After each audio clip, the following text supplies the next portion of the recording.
1 in 10 Utah kids face hunger, but you can feed Utah by leaving a bag of non-perishable food donations on your doorstep by 9 a.m. on Saturday, March 16th. Help the Utah Food Bank, Macy's Grocery, and Lynn's fight statewide hunger. Learn more at utahfoodbank.org/feedutah. DJ and PK, it's tournament time. Conference tournaments raging across the land. For some schools, they're already over. I can figure at least half, maybe 2/3 of the schools are done. I mean, some of the smaller conferences are already wrapped up. Some teams may already be knocked out. My Gauchos eliminated in overtime. Yeah, well, they're pretty average. If they weren't losing last night, they were losing tonight. Couldn't stay up and watch the end of that thing, though. My gosh. Game's scheduled to start at 9:30, and then it slides into a later time slot because the game before it goes long. I mean, I can cry about it all day long, but I know you Ute fans are doing the same thing.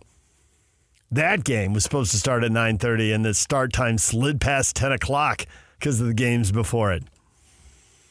And then we've got BYU. BYU plays one of its best games of the season in beating UCF. Don't you just love morning tournament wins?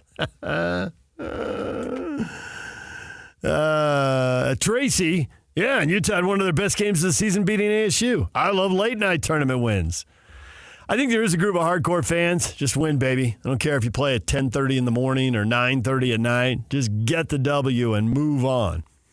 David, however, was not happy with the turn of events. Great. But because of that, I didn't get to watch it. I'd like to see the TV numbers. 250 viewers? More than that, big guy. Not everybody 9 to 5s it. You ever go to a gym late morning? I do, because look at the radio schedule. Go to the gym afterwards. There's always people in there. There's lots of people who work late shifts, especially the hospitality industry. You're working in a restaurant, there's a decent chance that you're available at 10:30 in the morning.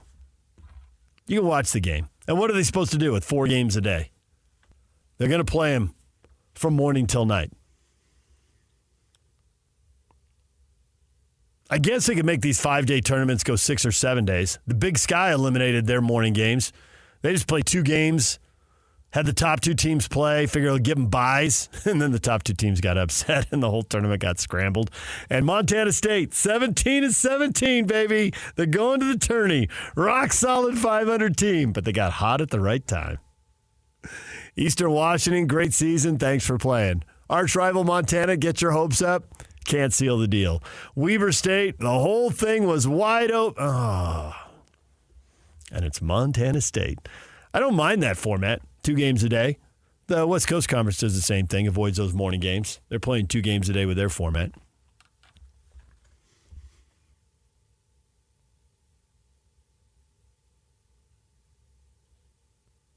Jaden is all on board with the morning wins. Awesome. Hopefully Utah and Utah State can follow suit and win. Well, the Utes did their part, beating ASU, but ASU they're the 11th place team. They're a shadow of their former selves. They're falling apart. They just needed to get it over. They were missing their top scorer. This college basketball, for all the things they get wrong, at least at the end of the season, they were getting stuff right. They had the best players. They had the best teams. They don't have what college football has. Coaches bailing out before the season is over. Until recently, they didn't have players bailing out before the season was over. They don't have what the NBA has, resting guys. I mean, as soon as you see a score, you just got to check the box score and see who didn't play.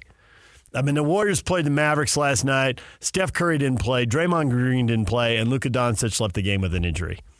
So you got to factor all that stuff in before you figure out, hey, that was a great win or that was a horrible loss. And how did they – the first thing you do is to see who played. Now, this has not been plaguing college basketball, but Kansas just bailed out of the big – I mean, Kansas is the guy who doesn't even see all of their cards at the poker table. It's like, fold. They always put those poker scenes in the movies to be all dramatic, right? The eyes, everybody's eyeing each other. Everybody's holding the cards. You know what's going on. The tension builds. The dramatic music comes in. Bill Self is over there blowing up the script. Fold. They get blown out by 20. I mean, they're a pretty good basketball team when they have their guys. Certainly they were great at home. Had their issues on the road. He just folded. Cincinnati beats them by 20. And ASU's got their best player leaving. Hopefully this doesn't spread. I mean, you got more than 350 teams, more than 360 teams playing college basketball, so you're going to have all kinds of storylines. The stuff's going to happen. But we don't need this to spread because the one thing the college basketball gets right is March. It's exciting. It's dramatic. You may not like all the transfers. You may not like nothing games in the non-conference. You may not like the fact that a lot of these bigger leagues aren't playing the double round robins that really level the playing field. Everybody gets to play everybody at home. Everybody has to play everybody on the road. You may not like the fact they've gone away from Thursday, Saturday, and for a lot of the bigger leagues, TV's dictating an NBA-type schedule. And that's right out of the mouth of a coach who's had to play an NBA-type schedule. But they just shrug and like, well, we want the TV money. It's like, we want the most money. This is how you get the most money. You play on these days. You get more viewers. You make more money. And so for all its flaws, college basketball gets March right. And, man, if these top two leagues pull away and create some lousy 16 or 32-team postseason tournament, they're just going to wreck March Madness.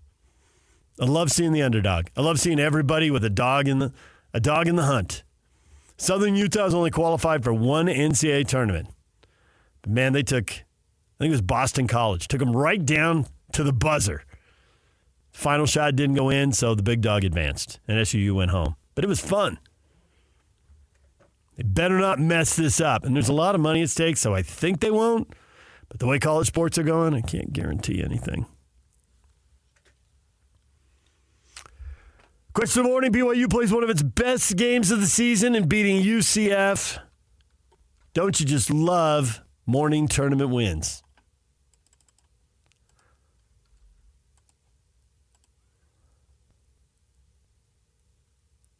Gary telling David, that's why I save my PTO for March every year. I know of a couple people who use a similar scenario where they take the. I know of two people I can think of that take the first 2 days of the NCAA tournament, so the Thursday and Friday, completely off work. They're watching games. I've never had to make that decision because I got in this line of work. And we're lucky because I actually had a buddy say, "You watched the game?" I'm like, "Yeah, I watched the game." it's my job. Like, and then he kind of like, "Oh yeah, it's your job." I'm like, "Yes, it is." You live in town, so you don't have to spend the vacation to go see family. My family's all scattered. I don't know that I could do that. I just don't think I can take vacation, but I've never really had to decide. It's always been kind of a, well, if, but it hasn't come to that. I think I would probably just miss the games. I don't think I'd be burning time off guy. I'd think about it for a second, but I don't think I'd do it. I'd save the time to travel. Because the travel is not only the travel, it's seeing the friends and family you don't see any other way. I love the sarcastic. They have ways to record these things. I could never record games. I just couldn't do it. And lately I've started getting into it. But I can't wait all day. I wouldn't wait all day. I'd know. The only time I can record it, and I don't know, maybe some of you have done this, when you're watching a game and you're going to get to it a little late, I will record it and zoom in and catch up to it. You can do that with a football game. You can't look at your phone, and I'm not going to go all day without looking at my phone. And it's not just you. Well, don't get on social media because you'll absolutely see the result there. But if there's a big game, I got friends and family that'll text me about the game. And I'm not that far off my phone that I'm not going to see a text. Ned, UCF cut the lead to 3 in the second half. I'm surprised you called it one of BYU's best games. Okay, let me insert here. Welcome to the Yak Show. Yes, please. Well, I'm just saying that it cuts it to 3, and BYU has had a tradition this season of allowing teams to go on big runs against them. Either tie or take a lead. Yeah, but isn't that just the nature of the sport? I mean, we can dump on BYU. But the problem is when you allow the big run in an otherwise well-played game and it ends up costing you the game. And that's happened to BYU. But Houston allows runs. Correct. But to BYU's credit, in this game, they punched back. An 8-0 run right after that. I thought it was an NBA game. It reestablished order. The cliche in the NBA, both now and in the before times, when guys were slugging it out down in the paint, is there's 3 runs in every NBA game, and the goal is to have 2 of them. The other guys have good players. At some point, you have to sub. And one thing that coaches always have to figure out that we don't spend a lot of time talking about in the media is, do you play your starters against the subs? Do you play the subs against your subs? You know, I was watching a Denver game earlier this week.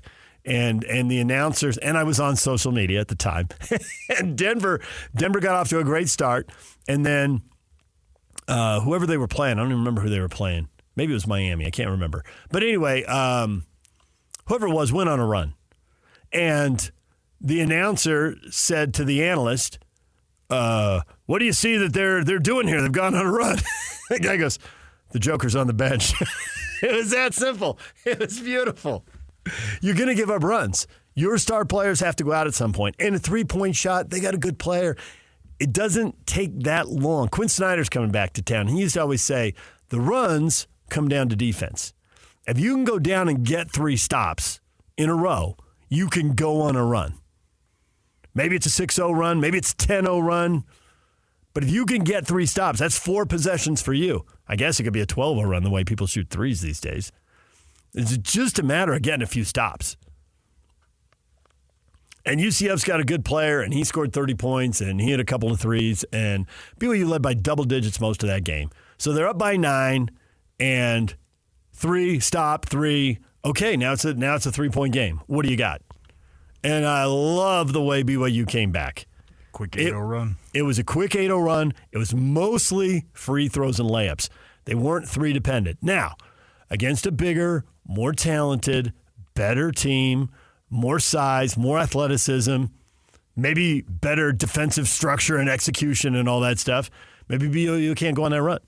Maybe they make poor decisions and play hero ball and cast up threes. But they didn't. They got the ball to Foose. Foose got himself fouled and got to the line. Then they got another guy to the line. Then they got another guy to layup. Next thing you know, that thing's right back to double digits. So one big run in a game like that doesn't really bother me. And the fact is, were you sweating it out in the last 3 minutes or were you not? Last 5 minutes, last 2 minutes, last 3 minutes. And as a 14-point win, I don't know how much you thought you were going to win by. You know, you're not playing San Jose State or Air Force here. They're terrible. You can beat them by 20 plus if you choose. And even that depends on how long coach decides to leave the starters in at the end and how if he rests them longer during the game.